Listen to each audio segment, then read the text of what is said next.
চলে এসেছে আমাদের লাঞ্চ।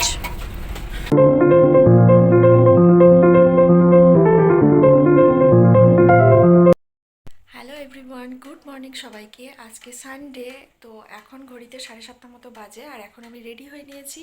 এখন আমরা কোথাও একটা যাব, তো কোথায় যাব সেটা যেতে যেতে বলবো।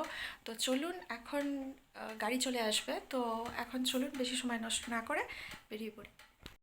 এই যে আমাদের উবের চলে এসেছে, তো আমরা এখন যাব পিসিচন্দ্র গার্ডেনে। আর পিসিচন্দ্র গার্ডেনের গেট 1 থেকে আমাদের ট্রাভেলের গাড়ি চলে আসবে, যে গাড়িটা করে আমরা ডেস্টিনেশনে যাব।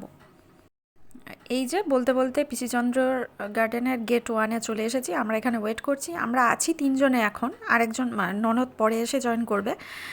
তো এখন আমি, শাশুড়ি মা আর হাজব্যান্ড 3 জনে ওয়েট করছি। ননদ ডিউটি থেকে আসবে। এটা হচ্ছে আমাদের ট্রাভেলের গাড়ি। যে উঠতে উঠতেই আমাদের টিফিনটা দিয়ে দিয়েছে।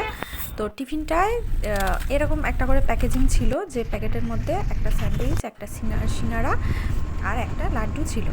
তো এখন আমরা যেতে যেতে খাবারটা খেয়ে নেবো।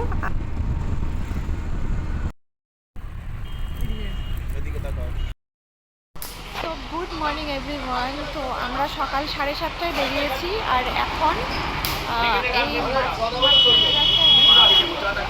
সোনারতরী রেস্টুরেন্টের কাছে খানিকটা হোল্ড করছি। এখানে গাড়িতেই ব্রেকফাস্ট দিয়ে দিয়েছিল, তো এখন আমরা চাটা খাবো, একটু ফ্রেশ হয়ে গিয়ে তারপরে আবার বেরোবো। এখনও আমাদের ডেস্টিনেশনে পৌঁছাতে এখনও 11:30 মতো বাজবে। এখন তো 9:30 বাজে, তো 11:30 বাজবে। তো এখন আমরা চাটা খাবো, গিয়ে তারপরে আবার বেরোবো। চলুন বাগের সাথে থাকুন, দেখতে। মাঝখানে একটা রেস্টুরেন্ট থেকে দাঁড় করিয়েছিল, আর সেখান থেকে আমরা চাটা খেয়ে নিয়েছিলাম। আর আমাদের সঙ্গে যে ড্রাইভার ছিলেন, উনিও কিছু ব্রেকফাস্ট করে নিয়েছিলেন। তারপর আমরা এখন যাব গদখালি, আর সেখান থেকে আমাদের যেটি বোটের লোক এসে আমাদের সেখান থেকে নিয়ে যান। তো চলুন যেতে যেতে দেখা যাক তারপর কি হয়।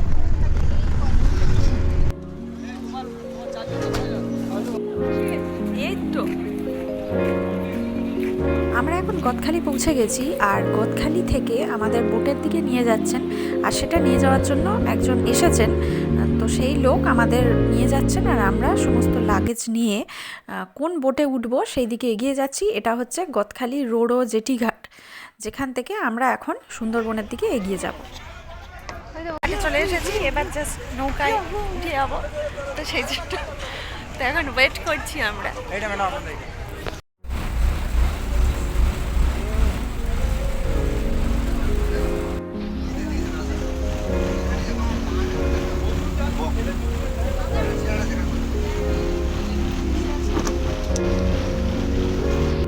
বোটে উঠতে না উঠতেই আমাদের ওয়েলকাম ড্রিঙ্ক দিয়ে দিয়েছে, যেটা হচ্ছে মাজা।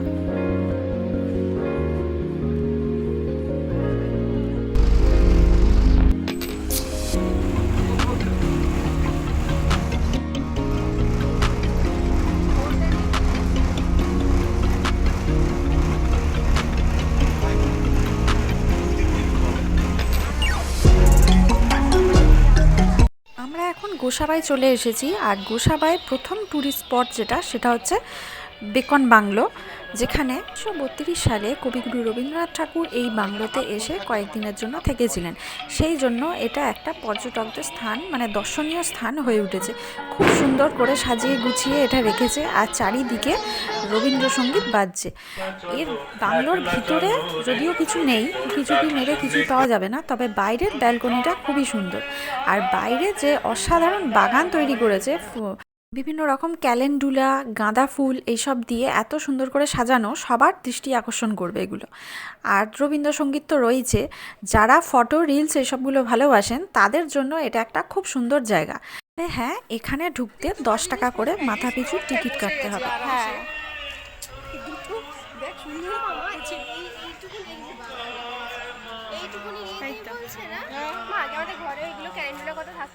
ক্যালেন্ডুলাগুলো সুন্দর, ক্যালেন্ডুলা আর নিচে ফুলকপি। ক্যালেন্ডুলাগুলো সুন্দর লাগছে। ক্যালেন্ডুলাই দেখতে এরকম বাগান না হলে দেখতে ভালো। হ্যাঁ,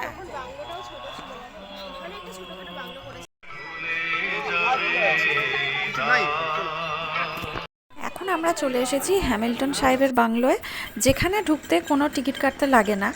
তবে এর বাইরেটা অতটা সুন্দর সাজানো না হলেও এই পুরো বাংলোটাই সেগুন কাঠ দিয়ে তৈরি। আর হ্যাঁ, বেকন বাংলো কিন্তু কাঠেরই তৈরি। চারপাশে শান্তশিষ্ট একটা পরিবেশ।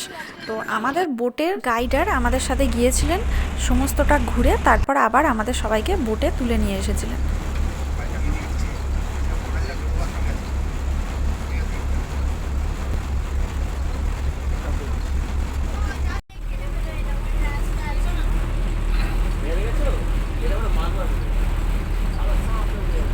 এইভাবে এখন বোটে বসে বসে বনের জঙ্গলের দিকে তাকিয়ে তাকিয়ে সময় কিভাবে চলে যায় তার কোনো ঠিক থাকে না।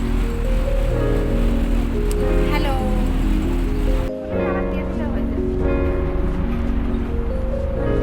কলকাতা শহরের ব্যস্ততম গাড়ি ঘোড়া ধোঁয়া পলিউশন এইসব থেকে অনেকটা দূরে এসে শান্তশিষ্টভাবে কটা দিন যদি কাটাতে চান তাহলে অবশ্যই সুন্দরবনে ঘুরে যাবেন।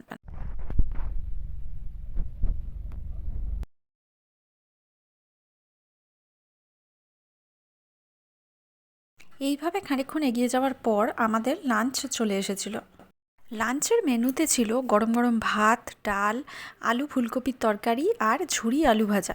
তার সাথে পেঁয়াজ আর লেবু অবশ্যই ছিল। নদীর হাওয়া খেতে খেতে বোটের ওপর বসে এমন লাঞ্চ করার অভিজ্ঞতা কিন্তু খুবই ভালো। এখন আমাদের চলে এসেছে পাবদা মাছ আর গলদা চিংড়ি মালাইকারি, আর সব শেষে ছিল চাটনি, পাঁপড় আর রসগোল্লা। খাওয়া দাওয়া শেষ করে আবারও গভীর অরণ্যের দিকে চোখ রাখা। এইটা জুম করে যেটা দেখানোর চেষ্টা করছি সেটা হচ্ছে টাইগার ক্যাম্প। তো এখানে ভালোভাবে দেখলে যদি বাঘের দেখা মেলে এই আর কি, না বাঘের দেখা মেলেনি।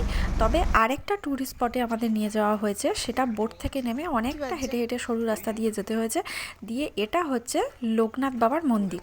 তো মন্দিরের ভিতরটাও খুব সুন্দর করে সাজানো ছিল, আর খুব বেশি আমার ভিডিও করা হয়নি।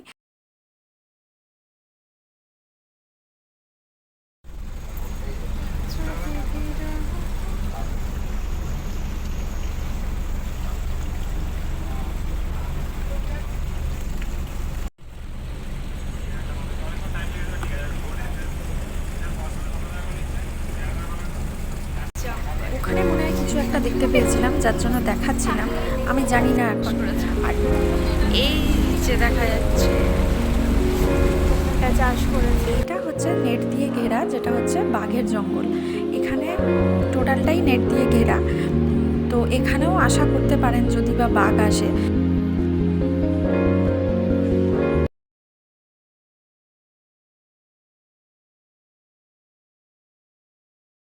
যাওয়ার পথে যেটা একেবারেই মিস করা যাবে না সেটা হচ্ছে বোটে বসে বসে সানসেট দেখার অনুভূতি।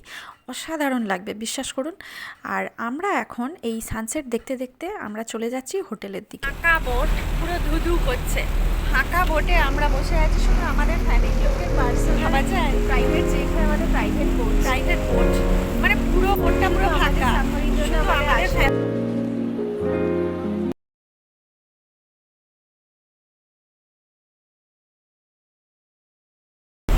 দেখতে দেখতে আমরা এখন যাব হোটেলের দিকে।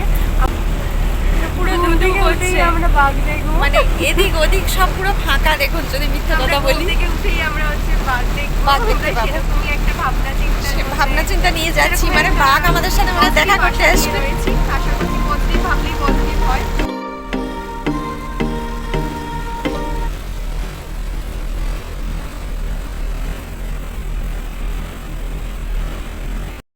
এখন আমরা হোটেলে চলে এসেছি। এই হোটেলটার নাম সাধারণত ফুলেশ্বরী বা কিছু একটা নাম হবে, আমি এই মুহূর্তে ভুলে যাচ্ছি। আর এখানে আসা মাত্র আমাদের দিয়ে দিয়েছিল চিকেন পকোড়া, ভেজ পকোড়া আর চা। তো সন্ধ্যেটা আমরা এভাবেই এনজয় করেছিলাম। আর তাছাড়া রাতে আমাদের ছিল ভাত আর মাটন, যেগুলো আমার ভিডিও করা হয়নি কারণ ফোনের একেবারেই চার্জ ছিল না। আজকের ভিডিওটা আমি এখানেই শেষ করছি। দেখা হবে আবার পরবর্তী ব্লগে, যেখানে থাকবে সুন্দরবন ডে 2, আর বলবো কোন ট্রাভেলের সাথে আমরা গিয়েছিলাম। ততক্ষণে আপনারা সবাই ভালো থাকবেন, সুস্থ থাকবেন, আর চোখ রাখবেন মধুয়াস লাইফস্টাইল চ্যানেলে। Tata, good night.